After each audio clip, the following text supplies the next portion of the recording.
ಎಲ್ಲ ಶಿಕ್ಷಕರ ಆಸ್ಪಿರೆಂಟ್ಸ್ಗೆ ನಾನು ತುಂಬಾ ದಿನದಿಂದ ಹೇಳ್ತಾ ಇದ್ದೆ ಸಿ ರೂಲ್ ಯಾವಾಗ ಬರುತ್ತೆ ಅಂತ. ತುಂಬಾ ಜನ ಆಸ್ಪಿರೆಂಟ್ಸ್ ಫೋನ್ ಮಾಡಿ ಕೇಳ್ತಾ ಇದ್ರಿ. ಮತ್ತೆ ಒಂದು ಶಿಕ್ಷಣ ಇಲಾಖೆಗೆ ಸಾಕಷ್ಟು ಬಾರಿ ಭೇಟಿ ಮಾಡಿದ್ವಿ. ಈ ಒಂದು ಭೇಟಿ ಮಾಡಿದಾಗ ರೂಲು ನಾನು ಲಾಸ್ಟ್ ಒಂದು 10 ಡೇಸ್ ಬ್ಯಾಕ್ ಹೇಳಿದ್ದೆ ನಿಮಗೆ, ನೆಕ್ಸ್ಟ್ ಒಂದು 10 ಡೇಸ್ ಅಲ್ಲಿ ರೂಲ್ ಬರುತ್ತೆ ಅಂತ ಹೇಳಿ. ಅದು ಇದೇ ತಿಂಗಳು ಬರುತ್ತೆ ಅಂತ ಹೇಳಿದ್ದೆ.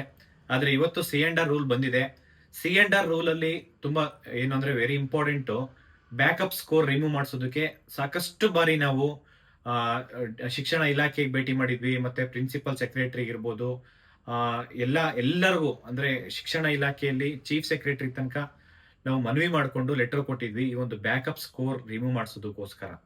ಅದರಲ್ಲೂ ನಾನು ಲಾಸ್ಟ್ ನಿಮಗೆ 10 ಡೇಸ್ ಮುಂಚೆನೆ ಹೇಳಿದ್ದೆ, ಅಂದ್ರೆ ಎಷ್ಟು ಪರ್ಸೆಂಟ್ ರಿಮೂವ್ ಆಗುತ್ತೆ ಅಂತಂದ್ರೆ, ಅಂದ್ರೆ ಕಂಪ್ಲೀಟ್ ರಿಮೂವ್ ಆಗಲ್ಲ, ಒಂದು 60 to 70% ರಿಮೂವ್ ಆಗುತ್ತೆ ಅಂತಾನೆ ಹೇಳಿದೆ. ಯಾಕೆ ಅಂದ್ರೆ ಬಿಕಾಸ್ ಡಿಗ್ರಿ ಮತ್ತೆ ಈ ಒಂದು ಕಾಂಪಿಟೇಟಿವ್ ಎಕ್ಸಾಮ್ಸ್ ಅಲ್ಲಿ ಮಾಲ್ ಪ್ರಾಕ್ಟೀಸ್ ಆಗುತ್ತೆ ಅಂತ ಹೇಳಿ ಈ ತರ ನಿರ್ಧಾರ ತಗೊಂಡಿದ್ದಾರೆ. ಅಂದ್ರೆ ಈ ಹಿಂದೆ ನಾವು ಲೆಟರ್ ಕೊಟ್ಟಾಗ ರೂಲ್ ಚೇಂಜ್ ಮಾಡ್ಬೇಕಾದ್ರೆ ಕಂಪ್ಲೀಟ್ ಏನಂದ್ರೆ 100% ಸಿಇಟಿ ಮತ್ತೆ ಟಿಇಟಿ ಅಷ್ಟೇ ತಗೊಬೇಕು ಅಂತ ಹೇಳ್ಬಿಟ್ಟು ನಾವು ಮನವಿ ಮಾಡಿಕೊಂಡು ತುಂಬಾ ಹೋರಾಟ ಮಾಡಿದ್ದು. ಈ ಒಂದು ವಿಚಾರವಾಗಿ ರಿತೇಶ್ ಕುಮಾರ್ ಸರ್ ಮುಂಚೆ ಪ್ರಿನ್ಸಿಪಲ್ ಸೆಕ್ರೆಟರಿ ಇದ್ರು ಶಿಕ್ಷಣ ಇಲಾಖೆಯಲ್ಲಿ. ರಿತೇಶ್ ಕುಮಾರ್ ಸರ್ ಇದ್ದಾಗ ಇವರು 100% ನಾವು ಸಿಇಟಿ ಮತ್ತೆ ಟಿಇಟಿ ಅಷ್ಟೇ ಮಾಡೋಣ ಅಂತ ಹೇಳಿದ್ರು. ಮತ್ತೆ ಇವಾಗ ರಶ್ಮಿ ಮಹೇಶ್ ಮೇಡಮ್ ಇದ್ದಾರೆ. ಇವರು ಬಂದಾದ್ಮೇಲೆ ಈ ಒಂದು ರೂಲ್ ಬಂದಿದೆ. ಅದರಲ್ಲಿ 10% ಉಳಿಸ್ಕೊಂಡಿದ್ದಾರೆ. ಏನಂದ್ರೆ 50% ಇದಿದ್ದು ಸಿಇಟಿ ಈಗ ಆಲ್ಮೋಸ್ಟ್ 70% ಇದೆ.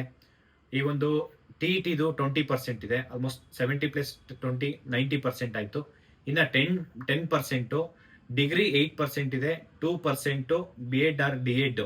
ಈ ಒಂದು 90+10 ರೂಲ್ ಅಡಾಪ್ಟ್ ಮಾಡಿಕೊಂಡು ಆಲ್ಮೋಸ್ಟ್ ಕಾಂಪಿಟೇಟಿವ್ ಎಕ್ಸಾಮ್ಸ್ ಓದುವಂತ ಎಲ್ಲಾ ಟೀಚರ್ ಆಸ್ಪಿರೆಂಟ್ಸ್ಗೆ ಇದು ತುಂಬಾ ಅನುಕೂಲ ಆಗುತ್ತೆ. ಇದು ಆಗ್ಬೇಕಂತ ಹೇಳಿ ಅಕ್ಸ ಸಂಘಟನೆಯಿಂದ ಸಾಕಷ್ಟು ಪ್ರಯತ್ನ ಮಾಡಿದ್ವಿ, ಮತ್ತೆ ಹೋರಾಟ ಕೂಡ ಮಾಡಿದ್ವಿ. ಇದರಲ್ಲಿ ಮುಖ್ಯವಾಗಿ ಎಷ್ಟು ಅಂದ್ರೆ ಶಿವು ಇರ್ಬೋದು, ಮತ್ತೆ ದರ್ಶನ್, ಲಕ್ಷ್ಮೀಕಾಂತ್, ಅದಾದ್ಮೇಲೆ ಪ್ರವೀಣ್, ಎಲ್ಲ ತುಂಬಾ ಜನ, ಎಲ್ಲದಕ್ಕೂ ಮುಖ್ಯವಾಗಿ ರಾಹುಲ್ ಅಂತೂ ಪ್ರತಿ ಸರಿ ಈ ಒಂದು ಡಿಪಾರ್ಟ್ಮೆಂಟಿಗೆ ಹೋದಾಗ ಎಲ್ಲಾ ಟೈಮು ಬಂದಿದ್ದಾರೆ. ಎಲ್ಲಾ ವಿದ್ಯಾರ್ಥಿಗಳ ಪರವಾಗಿ ಇಷ್ಟು ಜನಕ್ಕೆ ಧನ್ಯವಾದ ಹೇಳ್ತಾ, ಇದ್ರ ಜೊತೆಲಿ ರಿತೇಶ್ ಕುಮಾರ್ ಸರ್ಗೆ ನಿಜವಾಗ್ಲೂ ಎಲ್ಲ ವಿದ್ಯಾರ್ಥಿಗಳ ಪರವಾಗಿ ಧನ್ಯವಾದ ಹೇಳಲೇಬೇಕು. ಇದ್ರ ಜೊತೆಲಿ ರಶ್ಮಿ ಮಹೇಶ್ ಮೇಡಮ್ಗೆ ಮತ್ತೆ ಚೀಫ್ ಸೆಕ್ರೆಟರಿ ಮೇಡಮ್ಗೆ, ಅದ್ರ ಜೊತೆಲಿ ಈಗಿರಂತ ವಿಕಾಸ್ ಸುರಾಳ್ಕರ್ ಸರ್ಗೆ, ಎಲ್ಲದಕ್ಕೆ ಹೆಚ್ಚಾಗಿ ಏನಪ್ಪಾ ಅಂದ್ರೆ ಮಿನಿಸ್ಟರ್ಗೂ ಹೇಳ್ಬೇಕು ಅಂತ ಅನ್ಸುತ್ತೆ. ಆದ್ರೆ ರೆಕ್ರೂಟ್ಮೆಂಟ್ ಆದ್ಮೇಲೆ ಹೇಳ್ಬೇಕಾಗುತ್ತೆ. ಯಾಕೆಂದ್ರೆ ಲಾಸ್ಟ್ 2.5 ವರ್ಷದಿಂದ ಯಾವುದೇ ರೆಕ್ರೂಟ್ಮೆಂಟ್ ಆಗಿಲ್ಲ. ಈ ಒಂದು ವಿಚಾರವಾಗಿ ಬ್ಯಾಕಪ್ ಸ್ಕೋರ್ ರಿಮೂವ್ ಆಗಿದೆ ಅಷ್ಟೇ. ಯಾಕೆಂದ್ರೆ ಕಾಂಪಿಟೇಟಿವ್ ಓದಂತ ಆಸ್ಪಿರೆಂಟ್ಸ್ ಎಲ್ಲರಿಗೂ ಅನುಕೂಲ ಆಗುತ್ತೆ. ಈ ಒಂದು ಬ್ಯಾಕಪ್ ಸ್ಕೋರ್ ರಿಮೂವ್ ಮಾಡೋದು ಇಂಪಾರ್ಟೆಂಟ್ ಅಲ್ಲ, ಇಮಿಡಿಯೇಟ್ ರೆಕ್ರೂಟ್ಮೆಂಟ್ ಸ್ಟಾರ್ಟ್ ಮಾಡೋಂತ ಒಂದು ಉದ್ದೇಶ ನಮ್ದಿದೆ. ರೆಕ್ರೂಟ್ಮೆಂಟ್ ಸ್ಟಾರ್ಟ್ ಮಾಡ್ಬೇಕಂತ ಹೇಳ್ಬಿಟ್ಟು ಸಾಕಷ್ಟು ಪ್ರಯತ್ನ ಮಾಡ್ತಾ ಇದೀವಿ. ಇವನ್ ಲಾಸ್ಟ್ ಟೈಮ್ ಧಾರವಾಡದಲ್ಲಿ ಹೋರಾಟ ಮಾಡಿದ್ವಿ, ಬಿಜಾಪುರದಲ್ಲಿ ಹೋರಾಟ ಮಾಡಿದ್ವಿ, ಬೆಂಗಳೂರಲ್ಲಿ ಹೋರಾಟ ಮಾಡಿದ್ವಿ, ಮೈಸೂರಲ್ಲಿ ಹೋರಾಟ ಮಾಡಿದೀವಿ, ಕೋರ್ಟಲ್ಲಿ ಕೂಡ ನಾವು ಫೈಟ್ ಮಾಡ್ತಾ ಇದೀವಿ. ಈಗ ಕೋರ್ಟಲ್ಲಿ ಇನ್ನೇ ನೆಕ್ಸ್ಟ್ ಫೆಬ್ರವರಿ 12ನೇ ತಾರೀಕು ಈ ಒಂದು ಸ್ಟೇ ವೇಕೇಟ್ ಆಗಿದ್ದ ಕೂಡಲೇ ಇಮಿಡಿಯೇಟ್ ರೆಕ್ರೂಟ್ಮೆಂಟ್ ಸ್ಟಾರ್ಟ್ ಮಾಡಿ ನೆಕ್ಸ್ಟ್ ಅಕಾಡೆಮಿಕ್ ಇಯರ್ ಒಳಗಡೆ ಒಂದು ಟೀಚರ್ಸ್ ವೇಕೆನ್ಸಿ ಫಿಲ್ ಮಾಡ್ಬೇಕು ಅಂತ ಹೇಳ್ಬಿಟ್ಟು ಎಲ್ಲ ಪ್ರಯತ್ನ ಮಾಡ್ತಿದೀವಿ. ಎಲ್ಲರೂ ಚೆನ್ನಾಗಿ ಓದ್ಕೊಳ್ಳಿ.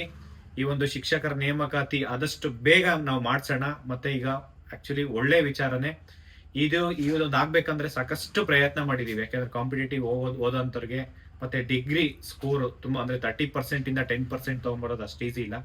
ಎಲ್ರಿಗೂ ಅನುಕೂಲ ಆಗುತ್ತೆ. ಏನು ಒಂದು 10 years ಬ್ಯಾಕ್ ಎಲ್ಲ ಡಿಗ್ರಿ ಮಾಡ್ಕೊಂಡಿರೋರಿಗೆಲ್ಲ ತುಂಬಾ ಕಷ್ಟ, ಅವ್ರಿಗೆಲ್ಲ ಸ್ಕೋರ್ ತುಂಬಾ ಕಡಿಮೆ ಇದೆ. ಡಿಗ್ರಿ ಇವಾಗ ಮಾಡೋರಿಗೆ ಡಿಗ್ರಿಯಲ್ಲಿ ಒಳ್ಳೆ ಸ್ಕೋರ್ ಬರುತ್ತೆ, ಬಟ್ ಅವಾಗೆಲ್ಲ ತುಂಬಾ ಕಡಿಮೆ ಸ್ಕೋರ್ ಇರೋರಿಗೆ ಇದು ತುಂಬಾ ಅನುಕೂಲ ಆಗಿದೆ. ಎಲ್ರಿಗೂ ಒಳ್ಳೇದಾಗ್ಲಿ. ಮತ್ತೆ BCom BEd ಮಾಡಿರೋರಿಗೆ ಈ ಒಂದು ಟಿಟಿಗೆ ಅವಕಾಶ ಮಾಡಿಕೊಟ್ಟಿದ್ದಾರೆ, ಸಿಟಿಗೆ ಅವಕಾಶ ಮಾಡಿಕೊಡೋದಕ್ಕೆ ಎಲ್ಲಾ ಪ್ರಯತ್ನ ಮಾಡ್ತಾ ಇದೀವಿ. 100% ರೂಲ್ ಅಲ್ಲಿ ಇಲ್ಲ ಅಂದ್ರೂ ಎಕ್ಸಾಮ್ಸ್ ಅಂತೂ 100% ಕೊಡ್ತಾರೆ. ನಿಮ್ಗೆಲ್ರಿಗೂ ಅನುಕೂಲ ಆಗೇ ಆಗುತ್ತೆ. ನಾವು ಅದಕ್ಕೆ ಏನ್ ಬೇಕು ಅದೆಲ್ಲಾನು ಹೋರಾಟ ಮಾಡ್ತಾ ಇದೀವಿ. ಲಾಸ್ಟ್ ಟೈಮ್ ನಾವು ವಿಕಾಸ್ ಸುರಾಳ್ಕರ್ ಸರ್ ನಾವು ಹೋಗಿ ಭೇಟಿ ಮಾಡಿದಾಗ ಅವ್ರು ಹೇಳಿದ್ರು ಅವಕಾಶ ಕೊಡ್ತೀವಿ ಅಂತ ಹೇಳಿ. 100% ಕೊಡ್ತಾರೆ. ನೀವ್ ಯಾರು ಅದ್ರ ಬಗ್ಗೆ ವೆರಿ ಮಾಡ್ಕೊಂಬೇಡಿ, ನಿಮ್ಗೂ ಅವಕಾಶ ಸಿಗುತ್ತೆ. ಚೆನ್ನಾಗಿ ಓದ್ಕೊಳ್ಳಿ. Thank you so much. ನಮಸ್ಕಾರ.